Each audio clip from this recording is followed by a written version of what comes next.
भारतीय न्यूज, सीधा, सटीक और निष्पक्ष। नमस्कार, मैं हूं श्वेता अरोड़ा मल्होत्रा और आप देख रहे हैं भारतीय न्यूज। फटाफट नजर डालते हैं आज की मुख्य 50 खबरों पर। लोकसभा चुनाव के पहले फेज की 102 सीटों पर चुनाव प्रचार का आज आखिरी दिन है। इन सीटों पर 19 अप्रैल को वोटिंग होनी है। गया में पीएम बोले, बिहार की बर्बादी की गुनहगार आरजेडी। लालू ने बिहार को 2 ही चीजें दी, पहला जंगल राज और दूसरा भ्रष्टाचार। पीएम मोदी ने न्यूज एजेंसी एएनआई को दिए इंटरव्यू में राम मंदिर, इलेक्टोरल बॉन्ड, यूक्रेन रूस जंग और भारत के विकास का रोड मैप जैसे मुद्दों पर बात की। नागपुर में गडकरी के लिए उतरे आरएसएस के 36 संगठन। कांग्रेस कैंडिडेट मजबूत, लेकिन विपक्ष के बिखरने से बीजेपी को फायदा। केरल में राहुल गांधी के चुनाव प्रचार का दूसरा दिन। वायनाड के कलपेटा में चुनावी रैली की। प्रियंका गांधी की असम में चुनावी सभा। कांग्रेस सांसद राहुल गांधी तमिलनाडु के नीलगिरी पहुंचे, जहां उनका हेलीकॉप्टर लैंड होने के बाद चुनाव आयोग के अफसरों ने हेलीकॉप्टर की जांच की। शराब नीति केस में ईडी की 17वीं गिरफ्तारी। गोवा चुनाव में आपका फंड मैनेज करने वाले को पकड़ा। रिश्वत के 45 करोड़ रुपए इलेक्शन में इस्तेमाल किए थे। सलमान के घर के बाहर फायरिंग के 2 आरोपी गिरफ्तार। मुंबई क्राइम ब्रांच ने गुजरात से अरेस्ट किया, दोनों बिहार के रहने वाले। झारखंड के रांची में ईडी की रेड। जमीन घोटाला मामले में जेएमएम नेता अंतु तिर्की के घर समेत 9 ठिकानों पर छापेमारी। समय सागर महाराज ने संभाला आचार्य पद। कुंडलपुर में सोने चांदी के कलश से धुलवाए गए चरण। 5 लाख से ज्यादा लोग जुटे। पतंजलि विज्ञापन केस के मद्देनजर सुप्रीम कोर्ट में सुनवाई। रामदेव बालकृष्ण का माफीनामा 2 बार खारिज। कोर्ट ने कहा था कार्रवाई के लिए तैयार रहें। मणिपुर के 18,000 विस्थापितों को वोटिंग की सुविधा देने की मांग खारिज। याचिका में कहा गया था कि मणिपुर के 18,000 विस्थापित वोटर मतदान करना चाहते हैं। उमर अब्दुल्ला बोले, जिस भाजपा ने जम्मू कश्मीर को तबाह किया, गुलाम नबी आजाद चुनाव में उसका साथ दे रहे हैं। श्रीनगर की झेलम नदी में नाव पलटी, 4 मौत। मरने वालों में 2 महिलाएं, 5 स्कूली बच्चों समेत 7 लोगों को रेस्क्यू किया गया। ओडिशा में पुल से नीचे गिरी बस, 5 लोगों की हुई मौत, 40 घायल। बस में 50 यात्री सवार थे। जाजपुर में कोलकाता जाते वक्त हुआ हादसा। वीवीपैट वेरिफिकेशन केस की सुनवाई हुई। ईवीएम वोटों से 100% क्रॉस चेकिंग की मांग। सुप्रीम कोर्ट ने 1 अप्रैल को ईसी से जवाब मांगा था। रामनवमी पर रामलला का 12:16 पर हुआ सूर्य तिलक। 4 दिन वीआईपी पास बंद रहेंगे। सुबह 3:30 बजे से 20 घंटे दर्शन होंगे। ट्रायल कोर्ट ने केजरीवाल की कस्टडी 23 अप्रैल तक बढ़ाई। सुप्रीम कोर्ट ने गिरफ्तारी के खिलाफ नहीं सुनी अर्जी। कहा 29 अप्रैल से पहले तारीख नहीं। 21 रिटायर्ड जजों ने सीजीआई को लिखी चिट्ठी। कहा कुछ लोग अपने फायदे के लिए जुडिशरी पर दबाव बना रहे हैं, न्यायपालिका को इससे बचाएं। मध्य प्रदेश, राजस्थान में 3 दिन तक तेज गर्मी का अनुमान। 19 अप्रैल से फिर आंधी बारिश का दौर। 3 राज्यों में आज हीट वेव का अलर्ट। ईरान के तेल प्रोडक्शन पर हमला कर सकता है इजरायल। रक्षा मंत्री बोले, ईरान ने बैलिस्टिक मिसाइलों से अटैक किया, हमें भी यही करना होगा।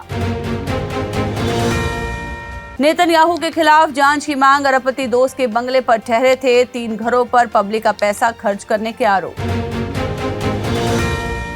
सिडनी के चर्च में चाकूबाजी, 4 घायल। अज्ञात शख्स ने पादरी पर हमला किया। 2 दिन पहले हुए हमले में 6 लोग मारे गए थे। पाकिस्तान में सिख व्यक्ति की पगड़ी उतारकर नंगा पीटा गया, वीडियो किया वायरल।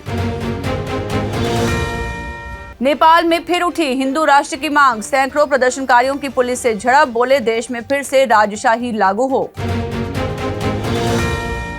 अफगानिस्तान में बाढ़ से भारी तबाही, 33 की हुई मौत, 600 घर तबाह। तालिबान ने आने वाले दिनों के लिए जारी की भारी बारिश की चेतावनी।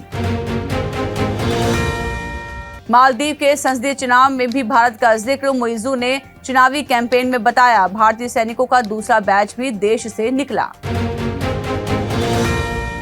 दुनिया के सबसे उम्रदराज जुड़े हुए ट्विंस का निधन, डॉक्टरों ने कहा था 30 साल ही जीवित रहेंगे, 62 की उम्र में ली अंतिम सांस। नेपाल में मनाया गया सिंदूर यात्रा उत्सव, पारंपरिक वाद्य यंत्रों की थाप पर नाचे भक्त, एक दूसरे को सिंदूर लगाया। सऊदी गल्फ देशों को थी ईरान के हमले की जानकारी, इजराइल पर अटैक से पहले 48 घंटे का नोटिस दिया, तुर्की ने अमेरिका को बताया था। दुनिया के 20% तेल सप्लाई रूट पर ईरानी मिसाइलें तैनात, तनाव के चलते क्रूड 15% हुआ महंगा। हैदराबाद बेंगलुरु मैच में बने रिकॉर्ड 549 रन, आरसीबी ने दूसरी इनिंग में आईपीएल का सबसे बड़ा स्कोर बनाया, सबसे ज्यादा बाउंड्री लगाई। मानसिक और शारीरिक रूप से थक गए ग्लेन मैक्सवेल, आईपीएल 2024 से थोड़े समय के लिए अलग हुए। 108 मीटर का हवाई फायर, दिनेश कार्तिक ने मारा आईपीएल 2024 का सबसे लंबा छक्का, छत से टकराई ball. KKR versus RR fantasy 11, Yuzvendra Chahal IPL के top wicket taker, Andre Russell को बना सकते हैं कप्तान। 287 रन बनाकर भी 25 रन से ही जीता हैदराबाद, कार्तिक की 50 से बेंगलुरु ने 262 रन बनाए, ट्रेविस हेड का शतक। मोहन बागान ने पहली बार आईएसएल लीग शील्ड जीती, लीग के आखिरी मैच में मुंबई सिटी एफसी को 2-1 से हराया। ये कप्तानी नहीं आसा, 4 हार के बाद दिग्गजों के निशाने पर हार्दिक, रोहित शर्मा की जगह कप्तानी मिलने के बाद से फैंस उनके खिलाफ हूटिंग कर रहे हैं। शेयर बाजार में लगातार दूसरे दिन भी गिरावट दर्ज की गई, सेंसेक्स 300 पॉइंट से ज्यादा नीचे आया, निफ्टी भी करीब 100 अंक तक टूटी। टेस्ला में 10% एम्प्लॉयज की होगी छटनी, कंपनी की ग्लोबल वर्कफोर्स में से 15,000 से ज्यादा एम्प्लॉयज की जा सकती है नौकरी। एलन मस्क भारत के समर्थक, प्रधानमंत्री मोदी बोले निवेश किसी का भी हो, पसीना हमारे देश का होना चाहिए। एक्स ने फरवरी मार्च में बैन किए 2 lakh Indian accounts, sexual abuse और आतंकवाद को बढ़ावा देने वालों पर कंपनी ने लिया एक्शन। थोक महंगाई दर बढ़कर 0.53% हुई, सोने के दाम में 361 रुपए की गिरावट, 10 ग्राम गोल्ड का भाव पहुंचा 72,813 पर। आईएसएल 2023-24 में मोहन बागान ने पहली बार जीता आईएसएल लीग शील्ड का खिताब, रोमांचक मैच में हारी मुंबई सिटी एफसी। शाहरुख खान ने जवान गर्ल्स के पीछे लगा दी थी बॉडीगार्ड्स की पूरी फौज, प्रिया मणि ने बताया मजेदार किस्सा। डायरेक्टर अनीस बज्मी इन दिनों भूल भुलैया 3 की शूटिंग पर लगे हुए हैं, इस फिल्म में कार्तिक आर्यन और तृप्ति डिमरी लीड रोल में नजर आएंगे। एक्टर पुलकित सम्राट और एक्ट्रेस कृति खरबंदा ने अपना वेडिंग वीडियो शेयर किया, इस वीडियो में कपल कई मौकों पर डांस करते हुए नजर आए तो कई मौकों पर इमोशनल होते हुए भी नजर आए। घर पर फायरिंग मामले में अरबाज खान का बयान, कहा फैमिली के किसी मेंबर ने कोई स्टेटमेंट नहीं दिया, हम लोग इस घटना से परेशान हैं। डायरेक्टर शंकर की बेटी ऐश्वर्या ने की दूसरी शादी, चेन्नई में हुए फंक्शन में पहुंचे रजनीकांत, कमल हसन समेत कई सेलेब्स। हनुमान के डायरेक्टर प्रशांत वर्मा की मेगा बजट फिल्म में नजर आएंगे रणबीर सिंह, ये एक पीरियड ड्रामा फिल्म होगी। फिलहाल के लिए बस इतना ही, अन्य सभी बड़ी खबरों के लिए आप बने रहिए भारती न्यूज के साथ, मुझे दीजिए इजाजत, नमस्कार।